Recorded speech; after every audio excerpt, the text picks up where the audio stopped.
Trade rumors are picking up around the NBA, but specifically within the Brooklyn Nets, and one article outlined some ridiculous trades, some that land the Spurs a near 20-point per game wing. We got to dive into this possibility of trading for the San Antonio Spurs, plus some notes on Zach Collins and how in Wemby's absence, he has been much better than expected. And I have some stats to prove it, so stick around for all of that coming up on this episode of Spurs Digest. But guys, still, a huge portion of you, around 80% of you who are watching this video here, have not hit that subscribe button. We're gunning for 3,000 subscribers, and I know you guys can help us hit that before Christmas, and we got some time to get there, so if you want to help us out, you like this daily San Antonio Spurs content, news, rumors, reports, all that stuff, hit the subscribe button down below. It's completely free. I promise you won't regret it. Let's get into the video. And I want to start with our boy, some people's boy, not everyone's, Zach Collins. Now, Zach Collins is a bit of a polarizing player, but right now, this season, I got some stats that show you he's a little bit better than I think you realize. Of course, with Victor Wembanyama missing a few games and Zach Collins rough preseason, rough last season,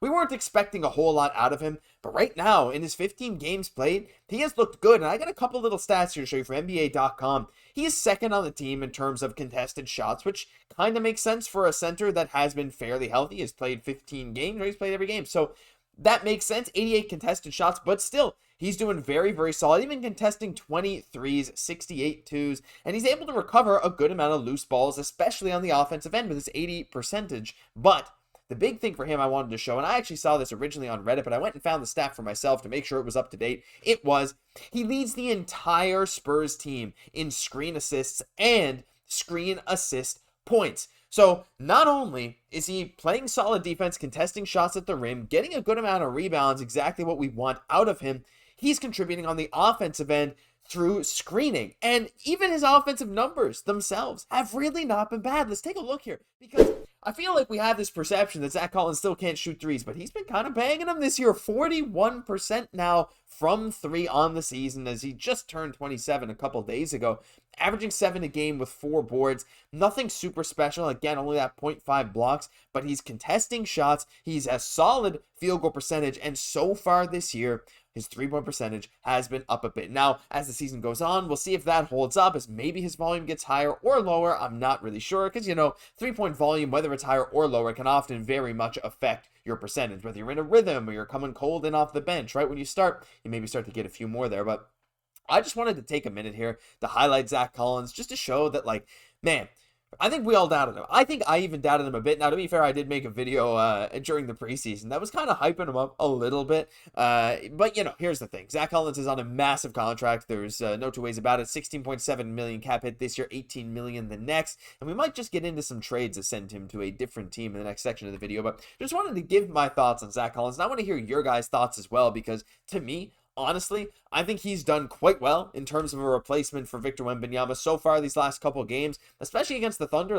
I thought he was noticeable, right? Some people might disagree. Some people might think he wasn't amazing. I thought he was solid. So let me know your thoughts about Zach Collins and his recent play down below. Most notably, the fact that he finally remembered how to shoot a three-pointer, because that was driving me nuts, and I know it was driving a lot of you nuts as well. But let's get into the other topic of the video. Now, this is something I'm excited to talk about, because according to The Athletic, the Brooklyn Nets have kind of made it known that this is going to be the destination for contenders, or really anyone, to go get a new piece, especially contenders, though, because the Nets have a lot of solidly talented players on shorter-term deals that they're ready to send out at a moment's notice.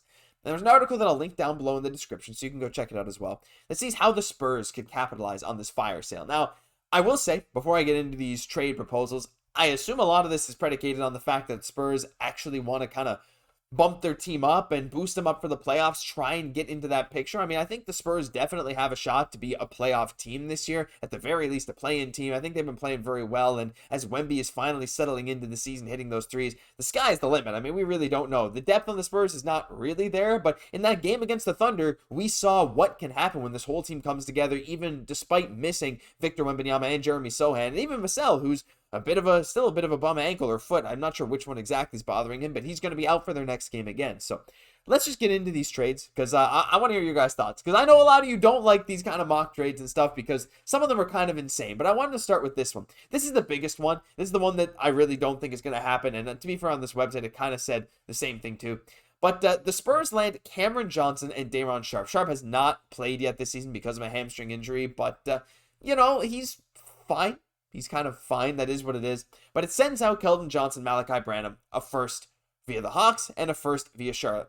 To me, this trade here makes basically no sense. Now, the whole big thing here is the fact that you're kind of getting Cameron Johnson. And Cameron Johnson has been having a career season right now. He's shooting 39% from three. In the corner, he's at 47% from three, averaging 18 points a game, 4 boards. He's just very solid all around. The problem is, I just don't really see the need to give up as much as we're giving up for Cameron Johnson. Do I like Cameron Johnson as a player? Yeah, absolutely I do. Do I think he could add a nice dynamic to this Spurs team by bringing in a bit more shooting? Like, the Spurs getting some off-ball shooters is something that I think no one's going to say no to. I mean, Champagny is solid. You know, we got Tre Jones who can shoot, but like, yeah, that guy Doug McDermott, like, I loved having him on the team because he could just come in and bang some threes every now and then. We go back, Patty Mills, Danny Green, Gary Neal. I'm shouting out a bunch of older guys now, but these kind of guys who just come in and hit threes any given moment, and Cameron Johnson is that and more in my eyes. He's able to hit the threes off the bounce a little bit, but mostly assisted, but he's also able to create his own scoring opportunities as well. So when you have a guy like Wemby, and we've seen how the team has kind of at times, like if Keldon Johnson's not going, the team has struggled to create that secondary scoring, at least without Vassell. Now that Vassell's back, it's a bit better. But to add a guy like that could be really useful for the Spurs. Like, this package would probably do it. I'm just not ready to give up 2 first-round picks and Keldon for Cameron Johnson because I am not convinced that that is that much of an upgrade. We've seen how good Keldon Johnson can be. Is he ever going to be as good a shooter as Cameron Johnson? No, I absolutely don't think so. But Johnson is capable, when he's on, of these incredible games. So this I'm saying absolutely no to, and I think a lot of you are too. But let's move on to the next one. Now, this one's a little simpler. It's basically the other one. I don't understand how they think adding Malachi Branham and a 2025 first round pick gets you Daron Sharp. I don't really get the logic here, but this one here, they kind of say the Nets have an elite shooter capable of solving a long-standing problem for the Spurs. They kind of say this again. The Nets should be searching for draft capital, but this trade may give them 2 bites. They get the Spurs 2029 first with a top 10 protection and could flip Keldon for more assets. So this one I'm a little more in agreement with. Like, I don't know. I'm still a pretty big fan of Keldon Johnson, and I think he's improved in a lot of ways. He's lost a bit of weight. He is still not amazing defensively, but I would say he's still at least average to a little bit above average in a lot of nights, right? I mean, that's what I would say.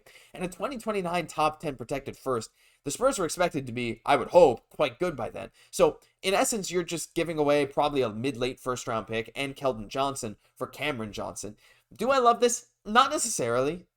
Mostly because it's basically you're taking another Johnson, Cameron Johnson, who I do think is probably a better fit for the Spurs. Maybe, if he's a starter. Maybe you take Harrison Barnes off the bench in the future. I don't know. But Cam Johnson's also locked down for another 2 years after this season. Same thing as Keldon Johnson. Cam Johnson's cap hit is just a little bit higher.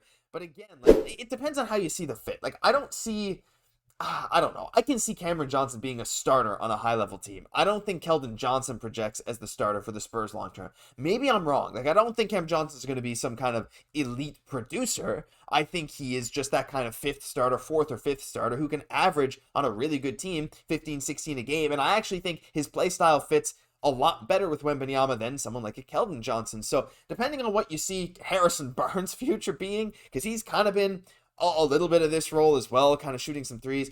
I actually don't totally mind this idea here, bringing in Cameron Johnson. This trade I'm a little more happy with, but again, let me know your thoughts down below, because a top 10 protected pick 4 years from now, is that worth it? You're only paying $4 million a year more for Cam Johnson. I love Keldon, but this one has me interested. I didn't think I would be interested, but this one kind of has me interested. Final one, I wanted to toss this one in because it kind of ties into Zach Collins and also a guy that I really like in Dorian Finney-Smith. Now, I see Dorian Finney-Smith's name, I smile. I like this player. I know he was a former Maverick, so there is that rivalry, but I've always liked the way he played, and he's been a very solid three-point shooter. 39% from 3 in 3 of the last 4 years. He's kind of a guy who can play anywhere, guard any position. He's really, really useful out there. And this season, he's actually not having a bad year. He's averaging 11 points a game, 5 rebounds per game. I believe that is his career high in points, or if not close to it. 47% from the field, 42.5% from 3. He's averaging a steal a game as well. All his threes are assisted. This guy's very much catch and shoot. And also, is it crazy to anyone else that he's 31 years old? I feel like he's 26 years old in my head. But anyway, I'll go back to this. The only problem is, again, you're giving up 2 first-round picks. Like, to me, Zach Collins, I just kind of sung my praises for him, and he has done exactly what we kind of wanted him to do on the back of Victor Wembanyama, but the problem is really his contract. It's huge. It's $18 million next year, and Dorian Finney-Smith said a much, I mean, relative to what he gives you, it's a better cap hit. It's a little bit less money. I believe it's like $14 million next year. Could be wrong on that. Don't quote me, but I think that's what it is for this year and next. So it's a little less money than Collins. But I don't see the need to give up 2 first-round picks again. 2 of our first-round picks coming up this year, along with Zach Collins, just to get rid of his contract. Again, I think DFS fits very well onto the San Antonio Spurs squad. But to give up that much for him, I'm not sold on it. But I want to know your guys' thoughts, because this is kind of just a fun video. This is a fun video to talk through some different ideas with you guys, because at the end of the day, trades are going to happen, and the Spurs could be in the market for anyone. Do any of these trades tickle your fancy? I think the Keldon for Cameron Johnson one is the one I'm most interested in, but even then, I'm not totally sold. And a lot of these guys will probably end up going to different teams, but please leave your thoughts down below. I'd love to hear from you, because that'll do it for this episode of Spurs Digest. If you enjoyed, leave a like, comment, and subscribe to the channel. We really appreciate all the support you guys have been showing us, and we don't plan on stopping anytime soon. I've been your host, Josh Gosse, and I'll catch you in the next one.